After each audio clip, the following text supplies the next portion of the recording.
रियाज़ मलक पंहिंजी हिकिड़ी गुंडागर्दी शुरू कई आहे। असां सख़्तु लफ़्ज़नि में उन जी मज़म्मत कयूं था ऐं इहो पीपला हुकूमत खे असां ॿुधाइण था चाहियूं त तव्हां अक्सर ई असां सिंधियुनि खे निपूड़ियो आहे ऐं असां सिंधियुनि खे को बि फ़ाइदो न ॾिनो आहे। असांजे सिंध खे मुकमिल तबाह करे चुका आहियो। बराए महिरबानी करे हिन महिल बि टाइम अथव, पंहिंजूं अखियूं खोले ऐं पंहिंजे सिंधियुनि सां तावन रखो ऐं उन्हनि जी हिमायत कयो त बहितर थींदो। जे न त रद्द अमल आख़िर ईअं न निकिरे त तव्हां कंहिंजे उताक ते वञो, तव्हांखे भितर ऐं चमाटा ऐं ॿटालूं ठोकनि।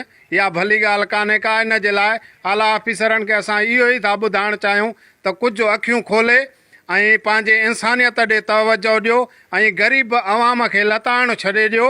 ऐं ईअं न थिए त ग़रीब आख़िर ग़रीब आहे, मरंदो ड्रुजंदो कोन, पर इहा ई नतीजो निकिरंदो त तव्हांजी इज़त बि न रहंदी।